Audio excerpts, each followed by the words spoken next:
Sayyidi, when the veils are burnt, will people also be granted their trust to fight against these realities?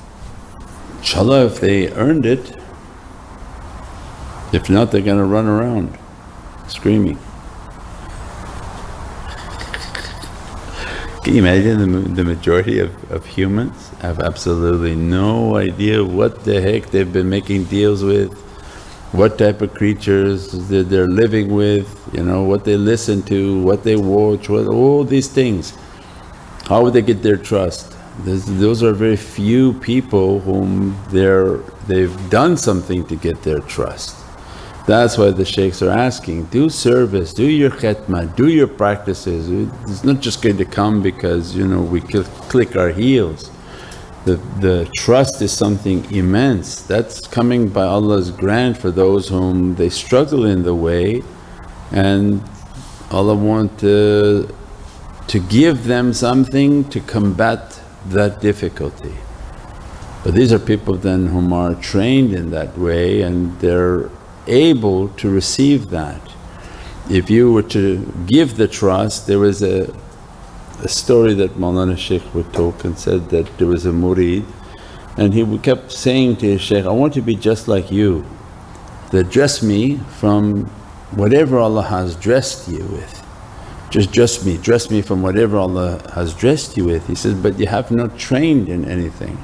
So no, dress me, just dress me in whatever Allah has dressed you with. And he made the dua that, Ya Rabbi, dress him in whatever you have dressed me with. The next day he was dead. So how is he going to carry what the shaykh is carrying of energies, realities, understandings? It's not just dress me from something. It's like putting your hand into the electrical circuit of the wall. Everything requires a testing and a station and a degree. You'll be tested at every station, how much energy you take, how much you can tolerate, how much of this you can tolerate. And each phase is a building of the soul.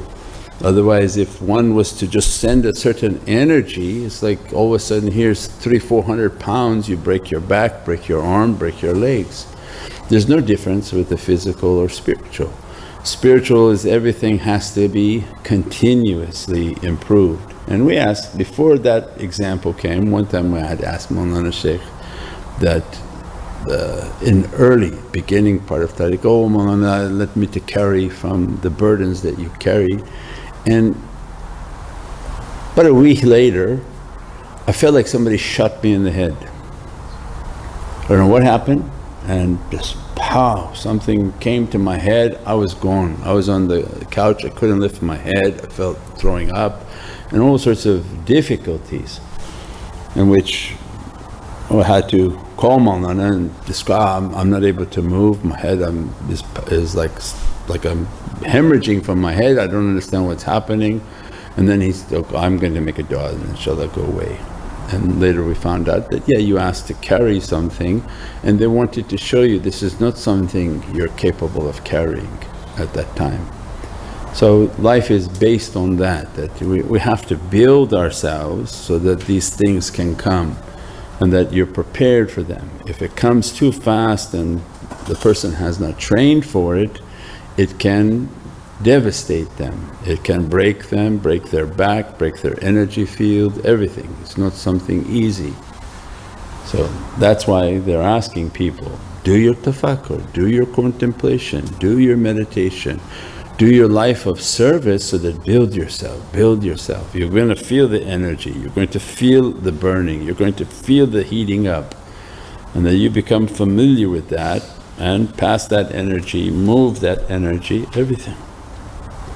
So that when Allah does open, you are prepared for that opening inshaAllah.